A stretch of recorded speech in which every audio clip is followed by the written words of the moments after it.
Bangladesh cricket দল এখন West ইন্ডিজে match খেলছে, কিন্তু মজার ব্যাপার হলো একটি ম্যাচ শুরু হবে রাত ৯টায়। তাহলে কি সারা রাত খেলবে তারা?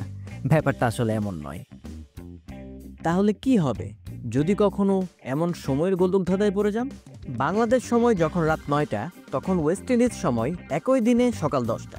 তার মানে বাংলাদেশের সময় ওয়েস্ট ইন্ডিজ থেকে অনেকটাই আগে চলছে। গুগল ম্যাপে নিশ্চয়ই এমন একটা রেখা দেখেছেন। সময়ের ম্যাজিকটা আসলে এখান থেকেই আসে, যার নাম হচ্ছে ইন্টারন্যাশনাল ডেডলাইন। কোনো ক্রিকেট ম্যাচ যদি এই রেখার দুই পাশে দুই দেশে হয়, তবে ম্যাচের তারিখ দুই দেশে একদিন আগে বা পরে হতে পারে। একটা মজার উদাহরণ চিন্তা করুন, যদি নিউজিল্যান্ডে একদিনের ম্যাচ সকালে শুরু হয়, তখন তারিখ রেখার অন্য পাশের ফিজি বা সামোয়া দ্বীপে সেই ম্যাচটা আগের দিনের বিকেলে লাইভ দেখা যায়। ইন্টারন্যাশনাল ডেডলাইন হলো 180 ডিগ্রি দ্রাঘিমাংশ বরাবর একটি কল্পিত রেখা। এটি সময়ের ম্যাজিক বর্ডার হিসেবে কাজ করে।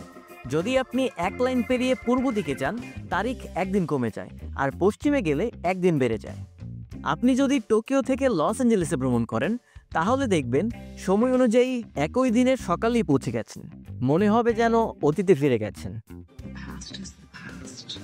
এই লাইন আমাদের জন্য খুবই গুরুত্বপূর্ণ, কারণ পৃথিবী সূর্যের চারপাশে ঘোরে, আর বিভিন্ন স্থানে সূর্যের আলো পৌঁছানোর সময় ভিন্ন হয়। আমরা কি সব জায়গায় একই সময় ধরে নিতে পারি? কখনোই না। ধরুন আপনি ফিজি দ্বীপে আছেন। যদি আপনার সময় আর ঢাকার সময় একই হয়, তবে আপনি সূর্য ওঠার আগেই দুপুরের খাবার খেতে শুরু করবেন। ডেডলাইন মূলত প্রশান্ত মহাসাগরের মধ্য দিয়ে 180 ডিগ্রি দ্রাঘিমাংশ বরাবর চলে, কিন্তু এটি সোজা নয়। কিছু জায়গায় এটি বাঁকানো, কারণ দেশগুলো নিজেদের সুবিধা মতো এটা ঠিক করেছে। এর মধ্যে সামোয়া দ্বীপ 2011 সালে ঠিক করলো, আমরা কাল থেকে আগামীকালে চলে যাব। তারা 30 ডিসেম্বর পুরোপুরি বাদ দিয়ে 31 ডিসেম্বর হয়ে গেল। অন্যদিকে কিরিবাতি দ্বীপ ডেডলাইন পরিবর্তন করে নিজেদের সর্বপ্রথম সূর্য ওঠার দেশ বানিয়ে ফেলল, কারণ তারা চায় পর্যটকরা সেখানে নববর্ষ দেখতে আসুক। এই ডেডলাইন কবে তৈরি হলো?